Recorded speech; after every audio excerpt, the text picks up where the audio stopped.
এটা আমার বাপের সম্পত্তি। আমাদের মুসলিম যত সমাজ আছে ওয়াকফ সম্পত্তি হচ্ছে মুসলিম সমাজের বাপের সম্পত্তি।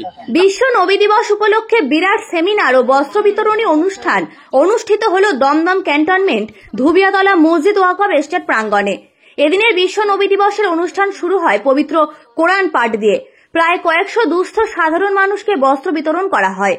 এদিনের অনুষ্ঠানে প্রধান অতিথি হিসেবে উপস্থিত ছিলেন ফুরফুরা শরীফের পীরজাদা নাজিমউদ্দিন হুসাইনি। উপস্থিত ছিলেন দমদমের সাংসদ অধ্যাপক সৌগত রায়, লোকাল থানার আইসি সাহেব, উপস্থিত ছিলেন এলাকার চেয়ারম্যান, কাউন্সিলর এবং বিশিষ্ট ব্যক্তিবর্গ। এদিনের অনুষ্ঠান পরিচালনা করেন হাফেজ নাজমুল আরেফিন সাহেব। দমদমের সাংসদ অধ্যাপক সৌগত রায় বিশ্ব নবী দিবসের শুভেচ্ছা বার্তা জানিয়ে তিনি বলেন, ভারতের সংবিধান আমাদেরকে সমান অধিকার দিয়েছে, যে যার মতো ধর্ম পালন করতে পারে। আমাদের মধ্যে কোনো ভেদাভেদ নেই। ভারতের মতো ধর্মনিরপেক্ষ দেশে এক দেশ এক আইনের কোনো প্রয়োজন নেই। আমরা পার্লামেন্টের বিরোধিতা করেছি, একইভাবে তিনি নতুন ওয়াকফ বিলের বিরোধিতা করেন। সকল অতিথি শান্তি সম্প্রীতির ঐক্যের বার্তা দেন। ওয়াকফ বোর্ডের সম্পত্তি মুসলিমদের নিজস্ব বাবার সম্পত্তি। কেন্দ্র সরকারের নতুন আইন নিয়ে তীব্র হুঁশিয়ারি দিলেন নাজিমউদ্দিন হুসাইনি। আরো কি বললেন তিনি, চলুন শুনে নেব। বিশেষ করে আজকে আসা এখানে বিশ্ব নবী দিবস, সেই উপলক্ষে এখানে আসা, তার সাথে সাথে দেশবাসীকেও একটা ওয়াকফ নিয়ে যেভাবে সমস্যা শুরু করেছে এই সমস্যার প্রতিবাদ জন্য আরো আসা। দমদম এরিয়ায় বহু জায়গা আছে, বহু মসজিদ আছে, বহু মাজার আছে, এই দমদম এরিয়ায় কবজা করে বসা আছে এবং এদের কোনো হিসাব নেই, যে যেমন পারে সেইভাবে চলছে। তাই আমরা একটা আলোচনা করেছি। আমাদের এখানে যে মসজিদের এই হীরা ভাই আছে, এই হীরা ভাই ইনি যথেষ্ট এই দমদম এরিয়ার দায়িত্ব নিচ্ছে, এখানকার ইনি নেন। তো আমরা চিন্তা ভাবনা করেছি যে আমরা ওয়াকফে যাব, ববিদার সাথে আলোচনা করব, আমাদের জাস্টিস মুন্সি আপনার শহীদুল্লাহ সাহেবের সাথে আলোচনা করব, করে আমরা একটা কমিটি করব যাতে সুষ্ঠুভাবে আমাদের ইসলামিক সম্পত্তি, এই সম্পত্তি আমাদের কারণ নয়, এটা অসহায় গরিবদের সম্পত্তি, এই সম্পত্তিকে লুটে পুড়ে খাচ্ছে। তার জন্য আমরা এটা মানে ব্যবস্থা করব, প্রয়োজন হয় আমরা মুখ্যমন্ত্রীর সাথে আলোচনা করবো এই ব্যাপার নিয়ে। এইটা শুধু দমদম বলে নয়, আরো অনেক জায়গা আছে যেই জায়গাগুলোতে এইভাবে মানে কিছু মানুষ ঢুকে গিয়ে সম্পত্তিকে ওয়াকফের নাম দিয়ে লুটে পুড়ে খাচ্ছে।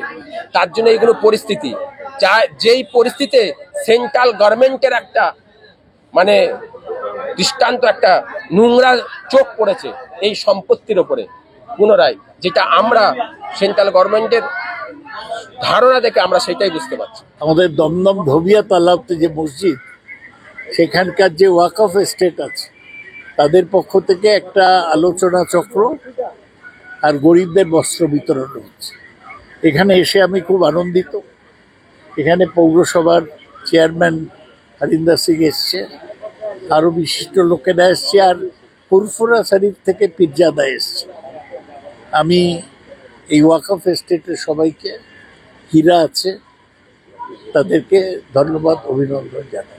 আমাদের নাজিমউদ্দিন ভাইয়ের সঙ্গে আমরা ফুরফুরা পীরজাদার সঙ্গে একসঙ্গে থাকতে চাই। যত যে আমাদের এখানে ওয়াকফ সম্পত্তি আছে পশ্চিম বাংলা দিকে বেদখল হয়ে যাচ্ছে, যে এদিকে ওদিকে বেদখল হয়ে যাচ্ছে, ওগুলোকে নিয়ে আমরা দমদম হোক ইয়া গোড়াবাজার হলো, বিভিন্ন জায়গায় আছে জায়গাগুলো, ওই জায়গাগুলো আমরা সব মিলে একটা কমিটি করে এটা মুখ্যমন্ত্রীকে জানানো হবে এবং ওয়াকফ বোর্ডের যে চেয়ারম্যান আছেন মুন্সি সাহেব, ওনাকে জানানো হবে। এটা নিয়ে আমরা একটা কমিটি করছি। ওই কমিটিতে আমাদের নাজমুল ভাইকে রাখা হবে, ওনার সঙ্গে আমরা আছি। মুসলিম সমাজের বাপের সম্পত্তি, এটা আমার বাপের সম্পত্তি। আমাদের মুসলিম যত সমাজ আছে ওয়াকফ সম্পত্তি হচ্ছে মুসলিম সমাজের বাপের সম্পত্তি, তার নিজের সম্পত্তি।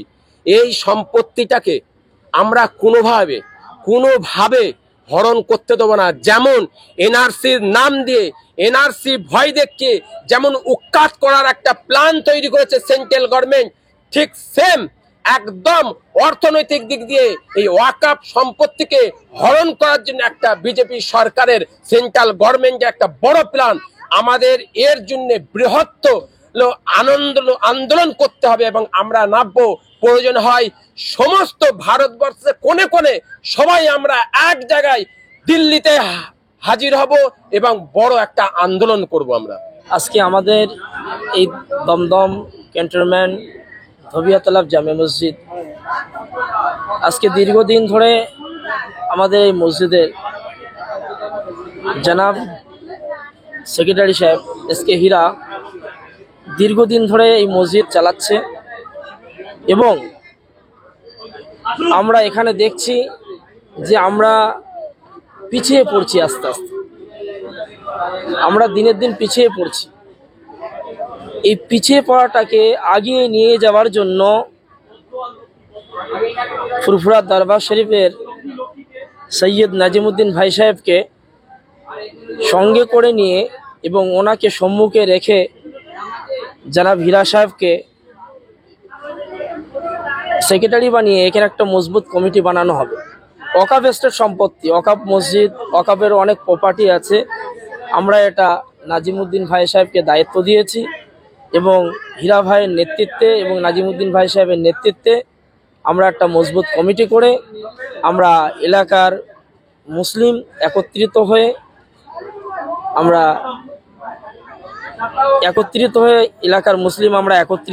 আমরা সমাজকে আগিয়ে নিয়ে যাব। মানুষকে ঐক্যবদ্ধ হবে এই বহিঃশত্রুর আক্রমণ থেকে রক্ষা করবার জন্য মদিনার সমস্ত মানুষকে ঐক্যবদ্ধ হতে হবে। এই যে তার ন্যাশনালিজমের শিক্ষা, এই জাতীয়তাবাদের যে শিক্ষা আমরা প্রিয় নবী হযরত মুহাম্মদ সাল্লাল্লাহু আলাইহি সাল্লামের কাছ থেকে আমরা পেয়েছি, বিজেপি কোন নেতার কাছ থেকে এই জাতীয়তাবাদের শিক্ষা, দেশপ্রেমের শিক্ষা আমরা নেব না। এই শিক্ষা আমরা কোরআন থেকে পেয়েছি। দেশের প্রতি দায়বদ্ধতা, দেশের প্রতি যে ভালোবাসা, মাতৃভূমির প্রতি যে ত্যাগ এবং তিতিক্ষা, এই শিক্ষা প্রিয় নবী আজ থেকে ১৫০০ বছর পূর্বে তিনি আমাদেরকে দিয়ে গেছেন। আজকে মুসলমানদের দেশপ্রেম নিয়ে প্রশ্ন তোলা হচ্ছে। আপনারা অবাক হয়ে যাবেন যখন জওহরলাল নেহরু আমাদের দেশে রাষ্ট্র গঠন করছেন, সংবিধান প্রণয়ন করছেন, তার সঙ্গে যারা ছিলেন সর্দার বল্লভভাই প্যাটেল থেকে শুরু করে মাওলানা আবুল কালাম আজাদ, তারা যে দেশকে উপহার দিয়ে গিয়েছিলেন সেই দেশ আজকে কি আমরা পাচ্ছি?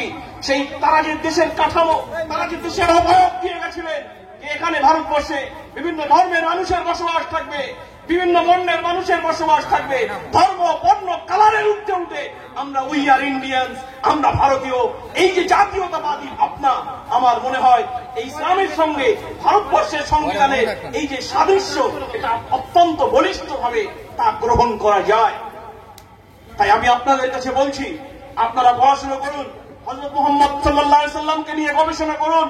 সেখানে পরিষ্কার হবে তিনি ঘোষণা দিলেন যে আমার সম্প্রদায়ের মানুষ, হযরত মুহাম্মদ সাল্লাল্লাহু আলাইহি সাল্লাম তিনি ঘোষণা দিলেন, পরিষ্কার ভাবে বললেন যে আমার সম্প্রদায়ের কোন মানুষ যদি অপরাধ করে, তারা যদি অপরাধী হয়, তাহলে আমার সম্প্রদায়ের মানুষ হলেও হযরত মুহাম্মদ সাল্লাল্লাহু আলাইহি সাল্লাম দায়িত্বহীন ভাষায় ঘোষণা দিলেন তাকেও বিচার করতে হবে। আমার মেয়েও যদি অপরাধী হয় তাকে বিচারে কাঠগড়ায় দাঁড় করাতে হবে।